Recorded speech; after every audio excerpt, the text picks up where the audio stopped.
오늘 본문의 여호수아서 24장 말씀을 통해서 믿음의 결단이라는 제목으로 함께 말씀의 은혜를 나누는 그러한 시간 되길 원합니다. 회사나 단체에서 직급을 가진 사람은요, 그 직급에 맞는 어떤 일할 결정할 권한을 가지고 있습니다. 그렇기 때문에 소위 결제라는 것을 하게 되는데요, 지금은 전자결제 시스템들이 모든 기업에 잘 적용되어 있지만 자신의 직급에 맞는 권위를 책임지겠다는 의미로 도장을 찍거나 서명을 하는 것을 보게 됩니다. 그 직위에 맞는 결제를 하는 순간에 법적인 책임까지도 감수해야 하는 그 권리의 행사가 되는 것이 바로 그 서명의 모든 것이 담겨져 있는 것이지요. 오늘 본문에 등장하는 이스라엘 백성들의 영적인 방향을 책임지는 그 지도자의 권한이라는 것이 무엇이다 라고 생각하십니까? 애굽에서 종살이 하던 이스라엘을 해방시키시고 젖과 꿀이 흐르는 가나안 땅으로 인도했던 그 모세의 결단과 권한, 또 이 영광을 뒤로하고 백성들에게 광야의 생활을 끝내고 가나안에 정착시킨 여호수아의 권한, 또 이후에 통일 왕국을 튼튼하게 하는 그 다윗의 권한이 과연 무엇이겠습니까? 음악이나 예술 활동을 하거나 어떤 다른 학문이나 공부를 할 때에도 소위 타고났다라는 그러한 말을 많이 합니다. 저는 태어나서 타고났다라는 소리를 한 번도 듣지 않았지만요, 제 주변에 타고났다라고 하는 사람들을 꽤 많이 본 경험이 있습니다.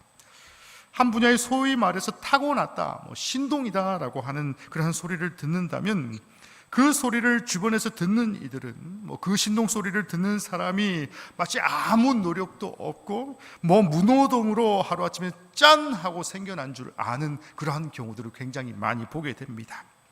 앞서 제가 설명한 모세의 권한과 결단, 그리고 오늘 본문의 여호수아의 리더십과 이후에 다윗 왕조의 통치력이 마치 어떻습니까? 어떤 굵직한 인물에 의해서 생겨난 영웅신화 정도로 치부하는 경우와 마찬가지다라는 것입니다. 그렇다면 교회를 이끌어가는 영적 공동체의 권한이 무엇이겠습니까? 그런 의미에서 오늘 본문의 여호수아 24장 말씀은 여호수아의 믿음의 결단 그리고 다짐이 등장하고 있습니다. 혹자들은 그 결단을 여호수아가 어떤 권한을 통해서, 어떤 개인적인 카리스마에 의해서, 어떤 타고난 통찰력에 의해서 그 모든 일들이 이루어졌다라고 치부하는 경우가 너무나 많습니다. 하지만 그 이면에 하나님께로부터 위임된 거룩한 권한에 대해서 말씀하고 있는 것입니다. 하나님 앞에서 우리의 믿음을 새롭게 하고 다시 한번 굳건한 결단을 다지는 오늘 본문의 말씀을 통해서 우리의 믿음의 결단을 다시 한번 할 수 있는 그러한 시간이 되기를 주님의 이름으로 간절히 기원합니다. 오늘 본문의 19절 말씀을 보시면 먼저 결단의 중요성에 대해서 말씀하고 있습니다. 여호수아가 백성에게 이르되 너희가 여호와를 섬기지 못할 것은 그는 거룩하신 하나님이시요 질투하시는 하나님이시니 너희의 잘못과 죄들을 사하지 아니하실 것임이라 라고 말씀합니다. 여호수아는 이스라엘 백성에게 하나님을 섬기는 것은 결코 가벼운 일이 아니다라는 것을 계속해서 재차 강조하는 그러한 모습을 보게 됩니다. 하나님은 거룩하신 분이시고 또 동시에 질투하시는 분이시기 때문에 그분을 섬기는 데는 신중한 결단이 필요하다라고 말씀합니다. 여기서 거룩하신 하나님과 질투하시는 하나님이라는 그 두 표현을 통해서 우리는 하나님의 성품을 이해할 수 있는 것입니다. 먼저 거룩하신 하나님이라는 표현에서 거룩하다라는 히브리어로 카데시라고 하는데요, 이 단어는 구별되었다, 깨끗함을 의미하고 있습니다. 그러니까 하나님께서는 죄로부터 완전하게 무결하게 구별되신 분이시다라는 것을 나타내고 있습니다. 또 거룩하심 이후에 등장하는 질투하시는 하나님에서는 히브리어로 질투하다라는 카나라는 단어를 통해서 하나님께서 자신의 백성에게 절대적인 충성과 절대적인 헌신을 요구하고 계신다라고 말씀하고 있는 것입니다. 구별되고 깨끗하며 절대적인 충성과 헌신이 바로 그 헌신을 향한, 하나님을 향한 여호수아의 마음이었다라고 말씀하고 있는 것입니다. 그러므로 우리가 하나님을 섬기겠다라고 결단할 때에 우리는 그분의 거룩하심과 질투심을 존중하면서 그에 합당한 삶을 살아야 할 것입니다. 다시 말해서 하나님의 권위를 먼저 인정하고 그것에 절대적으로 복종할 때에 오늘 본문의 여호수아와 같은 진정한 리더십이 발휘된다라고 말씀하고 있습니다. 여러분도 사극을 열심히 보시는지 모르겠지만 조선시대 사극을 보면요, 왕의 어떤 명령을 받을 때 어떤 장면이 나오시는지를 한번 상상해 보시길 바랍니다. 그에 합당한 예를 올리는 그러한 모습이 등장합니다. 또 그러한 예를 올리는 사극을 통해서 그 왕의 충성스러운 신하에게 중요한 임무를 맡기고 있다라고 한번 생각해 보십시오. 그 왕의 칙령과 명령을 위임받은 특사가 위임받은 신하에게 이렇게 말합니다. 이 임무는 내가 생각하는 것보다 훨씬 더 중요하다. 내가 신중하게 결단하고 임무를 수행할 준비가 되지 않았다면 이제는 더 큰 어려움과 책임이 뒤따를 것이다 라고 가볍게 여기지 말라라는 것을 강조하는 그러한 모습을 보게 됩니다. 이제는 그 명령을 받았기 때문에 쉬운 선택을 해서는 안 된다라고 말씀합니다. 쉬운 판단을 해서는 안 된다라고 말씀합니다. 왜입니까? 왕의 명령이기 때문이지요. 단순히 어기거나 실패하면 돌아오는 징계나 혹은 사극에서 많이 보는 사약을 들이키는 그러한 장면, 그러한 것들로 두려워해서가 아니라 왕으로부터 온 권위의 무게를 신하는 이미 알고 있기 때문이다라는 것입니다. 성도의 삶 가운데도 마찬가지입니다. 신앙생활이라는 덕목을 너무나도 오해하는 분들이 너무나도 많지요. 신앙생활이라는 것은 하나님의 명령이며 의무이며 책임을 다하는 것이 바로 신앙생활인 것입니다. 두려워하고 내가 생각하는 것보다 더 중요한 임무를 하나님께서 나에게 허락하셨다라는 그런 막중한 책임감을 갖는 것이 바로 신앙생활인 것입니다.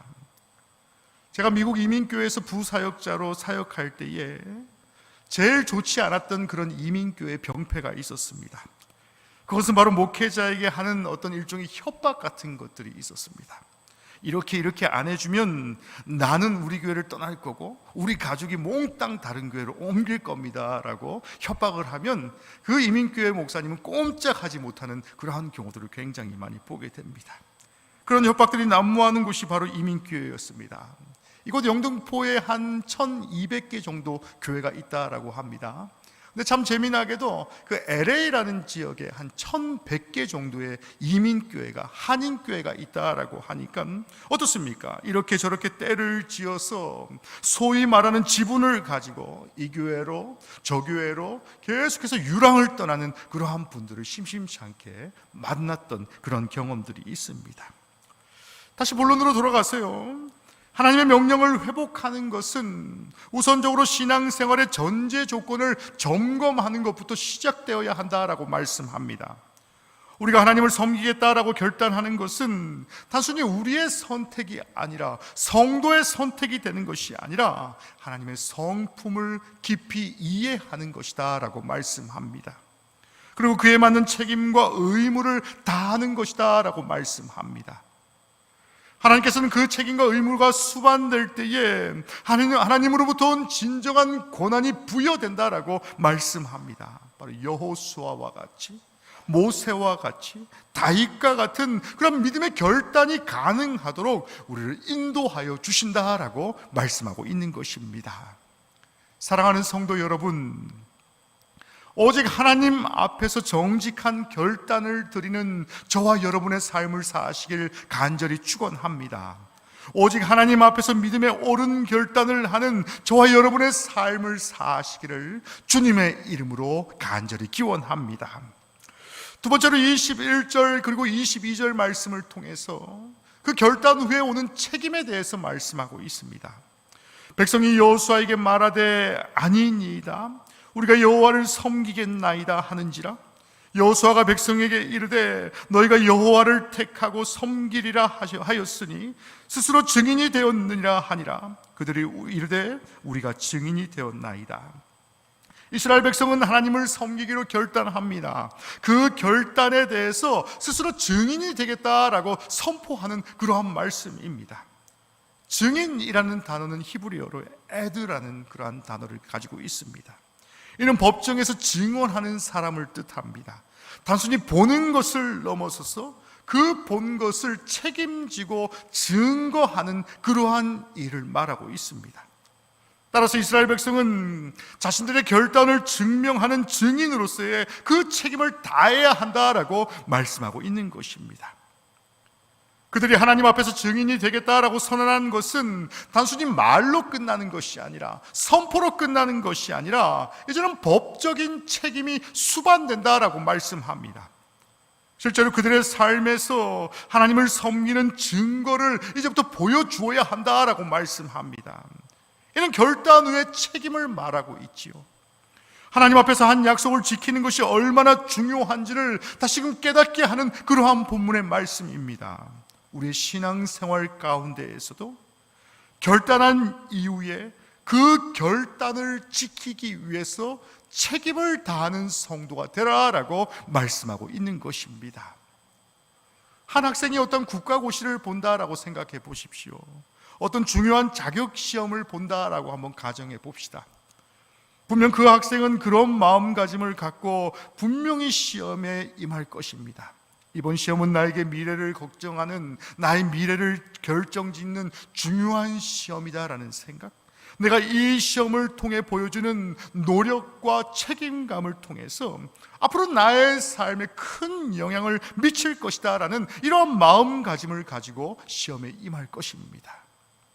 하물며 세상의 시험, 세상의 입신양명도 이러한데 우리가 하나님 앞에 드리는 결단은 얼마나 소중하겠습니까?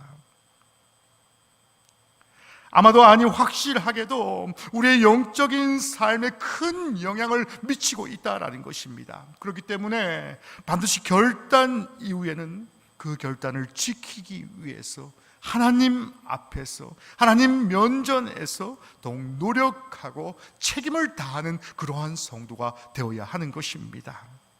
사랑하는 성도 여러분, 여러분의 삶 가운데 하나님과의 믿음의 결단을 지키기 위해서 얼마나 노력을 다하고 계십니까?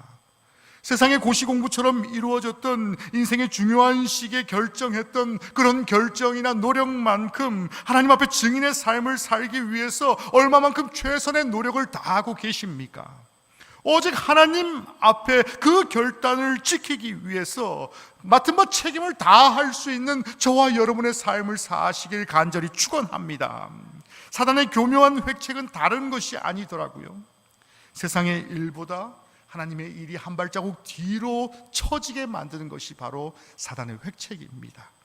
내 삶의 우선순위가 하나님이었다면 그 하나님이 차선순위로 밀려나는 것이 바로 사단의 획책입니다. 또 하나님과의 책임만 마치 어떻습니까? 장기 내기에서 나의 잘못된 수를 한 수 뒤로 미루는 것과 같이 바로 쉽게 옮겨진다면 그 성도의 신앙은 나도 모르게 이제는 어떻습니까? 하나님 중심이 아니라 세상이 중심이 된 신앙으로 남게 되어 버린다라고 말씀하고 있는 것입니다. 성도의 삶 가운데 매일매일 수많은 선택의 기록 가운데 서 있지요.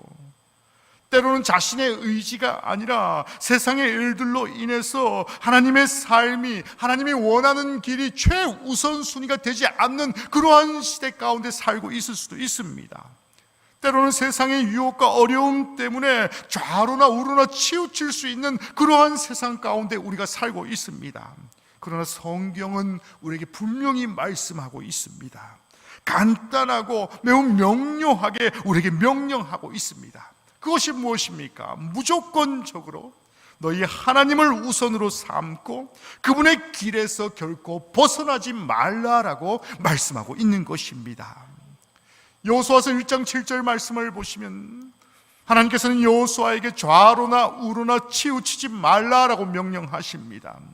이는 우리에게도 동일하게 적용됩니다. 하나님의 말씀을 우리의 삶의 지침으로 삼고 그분의 명령을 따를 때에 우리는 참된 형통함을 누릴 수 있다라고 분명히 말씀하고 있는 것입니다. 또한 잠언 4장 27절 말씀에 우리에게 악에서 떠나가라라고 말씀합니다. 세상에 많은 유혹 가운데 있다라고 한다 할지라도 우리가 오직 하나님 말씀에 집중해야 하는 이유가 바로 이러한 이유인 것입니다. 하나님께서 우리를 보호하시고 우리를 바른 길로 인도하시는 분이 우리 주님이시기 때문에 성도는 좌로나 우로나 치우치지 아니하고 하나님 앞에 집중하는 그러한 삶을 살라라고 말씀하고 있는 것입니다. 사랑하는 성도 여러분, 우리의 삶의 모든 순간에 하나님을 최우선으로 삼는 그러한 삶을 사시길 간절히 축원합니다. 그분의 말씀을 우리의 삶의 기초로 삼고 어떠한 상황 가운데 처해 있다라고 한다 할지라도 그분의 길을 따르며 바로 1장 7절 말씀과 같이 좌로나 우로나 치우치지 아니하도록 노력하는 저와 여러분 되시길 간절히 축원합니다. 우리는 하나님의 놀라운 축복과 인도를 경험할 수 있도록 하나님 우리를 인도하여 주신다라는 사실을 다시금 기억할 수 있는 저와 여러분 되시기를 주님의 이름으로 간절히 축원합니다. 마지막으로 24절 그리고 25절 말씀을 통해서 그 결단한 것을 실천하는 방법에 대해서 말씀하고 있습니다. 백성이 여호수아에게 말하되 우리 하나님 여호와를 우리가 섬기고 그의 목소리를 우리가 청종하리이다 하는지라 그날에 여호수아가 세겜에서 백성과 더불어 언약을 세우고 그들을 위하여 율례와 법도를 정하였더라 라고 말씀합니다. 이제는 여호수아는 백성과 함께 하나님의 언약의 말씀을 세웁니다. 그들이 지켜야 할 율례와 법도를 정하였다라고 말씀합니다. 이는 결단을 실천으로 옮기는 그러한 과정입니다. 결단이라는 추상적인 상황을 이제는 실천이라는 구체적인 상황으로 적용하는 그러한 상황 가운데 있는 것입니다. 언약이라는 단어는 히브리어로 계약과 약속을 의미하고 있습니다. 상호간의 친밀한 신실한 관계를 전제하고 있다라고 말씀합니다. 하나님과의 언약은 단순한 계약이 아니라 하나님과 우리 사이의 깊은 신뢰와 헌신을 요구하는 그러한 관계인 것입니다. 그래서 율법과 법도에서 율례는 히브리어로, 법도는 바로 하나님께서 정하신 규례와 판단을 의미하고 있는 그러한 모습을 보게 됩니다. 이는 우리가 하나님 앞에서 생활해야 할 아주 구체적인 지침에 대해서 말씀하고 있다라는 것입니다. 어느 기업의 CEO가 회사의 비전을 세우고 그 비전을 실현하기 위해서 직원들과 함께 모여서 구체적인 계획을 세우게 됩니다. 그리고 그렇게 실천하는 모습을 한번 생각해 보시길 바랍니다. 단순히 비전을 세우는 것만으로는 부족하지요. 그 비전을 이제는 구체적으로 실천하기 위해서, 실현하기 위해서 구체적인 행동이 필요한 그런 상황 가운데 있었습니다. 근래 현대 기업 경영에서 ESG라는 그런 약자가 아주 큰 붐을 일으키고 있습니다. 규모의 여하를 막론하고 모든 기업에서 ESG를 대해서 강조하고 있는 그러한 모습들을 보게 됩니다. E라는 환경, 그리고 사회와 지배 구조를 뜻하는 약어로서 어떤 기업이 단체의 지속 가능성과 사회 책임을 평가하는 그런 기준을 묘사하고 있는 그러한 모습을 보게 됩니다. 이전에 기업의 지표가 어떠했습니까?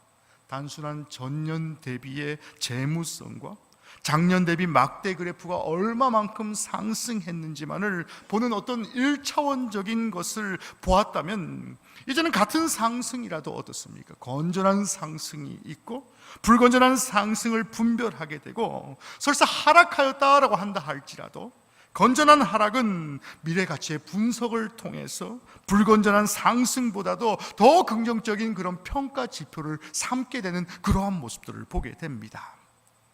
우리의 신앙 가운데에도 신앙의 ESG가 필요한 시대입니다. 내가 하나님 앞에서 한 결단과 계획들이 과연 이 교회의 환경과 사회를 위한 온전한 계획인지를 계속해서 점검치 않으면 안 되는 그러한 시대를 우리가 살고 있는 것입니다. 또 그 행동을 실천하기 위해서 보다 실질적이고 구체적인 계획과 행동이 필요하다라는 것입니다. 이것은 마치 목회자에게만 국한된 것이 아니라 성도 한 사람 한 사람이 그것을 결단한 후에 그 결단이 삶에 적용이 되며 그 적용된 것을 실천하기 위해서 얼마만큼 기도하고 노력하는지를 점검해야 한다라고 말씀하고 있습니다. 다시 말해서 결단은 시작에 불과한 것이지요. 실적 또한 작년 대비 낮아질 수도 있는 것입니다.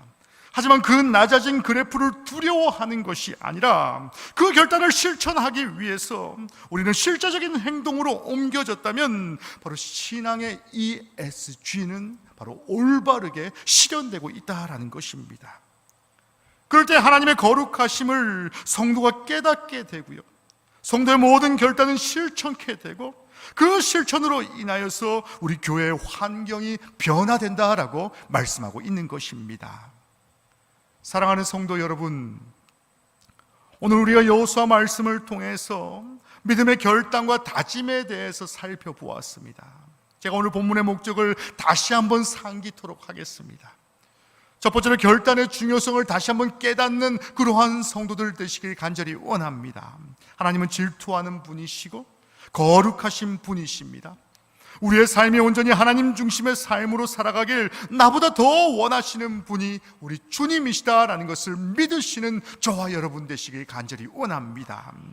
두 번째로 결단 후에 책임을 다하는 그러한 성도의 삶을 사합시다.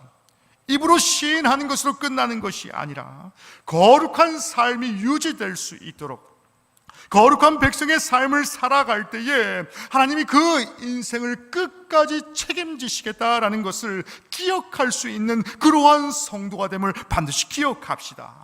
마지막으로 그 결단을 실천으로 옮기는 그러한 성도의 삶을 살아갑시다. 우리의 신앙생활은 단순히 말로 끝나는 것이 아니라 실제적인 삶 속에서 하나님 앞에 온전히 드러나는 것이다 라는 것을 기억하셔서 이제는 입으로 선포한 것을 지키기 위해서 노력하고 오직 하나님 앞에서 정직하며 그 정직한 모든 것들을 하나님 앞에서 능히 이룰 수 있는 저와 여러분의 삶을 사시기를 주님의 이름으로 간절히 축원합니다. 내 삶이 그리스도의 향기가 묻어나는 그러한 삶을 살아야 합니다. 우리 교회 또한 하나님이 세우신 교회임을 나의 삶을 통해서 보여주는 그러한 삶을 사십시오. 또 내 가정이 하나님이 세우신 가정임을 만방에 선포하는 그러한 삶을 살 때에 비로소 내가 하나님 앞에 온전히 드렸던 그런 믿음의 선포가 실천될 것이고 그 실천을 통해서 반드시 하늘에 상달되어진다라는 것을 다시금 기억하시는 저와 여러분 되시길 간절히 축원합니다. 오늘 이 말씀을 우리가 마음에 새기고 다시 한번 굳건히 결단하면서 하나님 앞에 신실한 증인으로 그 신실한 증인의 삶을 살아갈 수 있는 저와 여러분의 삶을 사시기를 주님의 이름으로 간절히 축원합니다. 우리 시간에 함께 찬양하시고 함께 기도하는 그러한 시간 되길 원합니다. 내 삶의 입으로 시인되는 모든 실천들이 이루어질 수 있도록 기도합시다. 하나님보다 우선순위 되지 아니하고 하나님보다 우선순위 되는 모든 것들을 주님 앞에 다 내려놓고 다시 한번 기도하는 그러한 시간 되길 간절히 원합니다. 내가 하나님보다 앞서지 않는 삶을 살길 원합니다. 내가 입으로 시인한 모든 것들을 실천하는 그러한 삶을 살길 원합니다라고 다시 한번 기도하는 그러한 시간 되길 간절히 원합니다. 우리 찬양하시고 함께 기도하도록 하겠습니다. 우리 오늘 이곳에 계신 성령님, 우리 함께 찬양하겠습니다.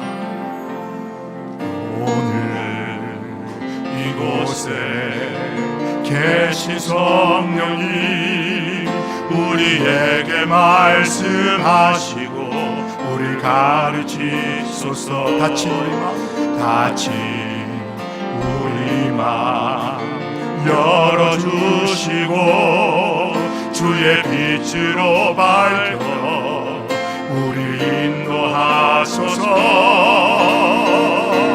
주님보다 앞서지 않고 겸손하게 주님의 말씀 기다리니 주님 손에 우릴 드립니다. 사랑으로 인도하소서. 우리 한 번 더 찬양합니다. 오늘 이곳에 오늘 이곳에 계신 성령님 우리에게 말씀하시고 우리 가르치소서. 다친 우리 맘 열어주시고 주의 빛으로 밝혀 우리를 인도하소서. 주님보다 앞서지 않고 겸손하게 주님의 말씀 기다리니 주님 손에 우리를 드립니다. 사랑으로 인도하소서. 주님보다 앞서지 않고 앞서지 않고 겸손하게 주님의 말씀 기다리니 주님 손에 우리 드립니다. 사랑으로 인도하소서. 우리 시간에 기도하실 때에 오늘 우리에게 주신 말씀을 통해서 다시 한번 믿음의 결단과 다짐을 하는 그러한 시간 되길 간절히 원합니다. 하나님, 내가 입으로 시인한 것에 책임을 다하게 하시며 또 내 삶의 선포가 실천으로 옮겨지는 그러한 삶을 살게 하여 주시옵소서. 하나님보다 앞서지 않게 하시며 하나님이 내 삶의 중심이 되게 하시며 하나님이 내 삶의 최우선이 되는 그러한 삶을 살게 하여 주시옵소서라고 우리 한 목소리로 함께 기도하는 그러한 시간 갖도록 하겠습니다. 다 같이 기도하겠습니다. 오 주님, 우리와 함께 하시고 인도하시는 하나님보다 앞서지 않는 그러한 삶을 살게 하여 주시옵소서. 하나님 주신 말씀을 통해서 다시 한번 믿음의 결단을 주님 앞에 드립니다. 주님 앞에 더욱더 깊이 묵상케 하심을 감사를 드립니다. 하나님, 우리의 삶이 이제는 하나님의 중심이 되게 하여 주시옵시고 하나님보다 앞서지 않게 하시며 오직 주의 성령이 나와 함께 하여 주셔서 어떠한 상황 가운데에서도 하나님을 신실하게 따르며 언약의 백성임을 다시 한번 기억하는 그러한 성도의 삶을 살아갈 수 있도록 주님 우리의 삶을 인도하시고 함께 하여 주시옵소서. 주님 앞에 간절히 선포하게 하여 주시옵시며 믿음으로 선포하는 성도의 삶 가운데에 그 입을 주장하는 입을 주님 주장하여 주시옵시고 하나님 함께 하시는 은혜 가운데 살게 하시며 온전히 거룩한 삶을 살게 하시며 아버지의 언약의 백성의 삶을 살게 하시며 주님의 뜻 가운데 승리하는 그러한 삶을 살아갈 수 있도록 하나님 우리를 붙들어 주시고 인도하시고 함께하여 주시옵소서.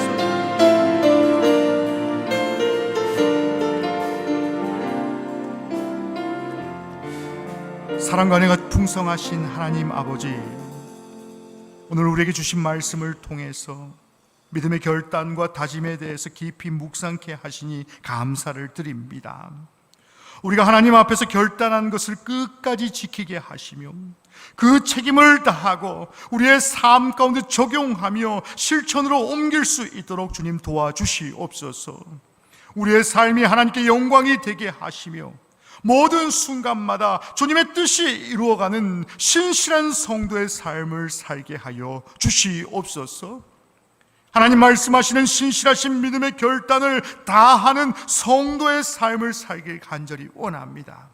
주님보다 앞서지 않게 하시며 내 삶의 중심이, 내 삶의 최우선이 우리 하나님이 되심을 다시 한번 고백하며 삶 가운데 적용하는 그러한 삶을 살아갈 수 있도록 주님 우리의 삶 가운데 함께 하시고 인도하여 주시옵소서. 이 모든 말씀 우리를 사랑하시는 예수 그리스도 이름으로 간절히 기도하였습니다.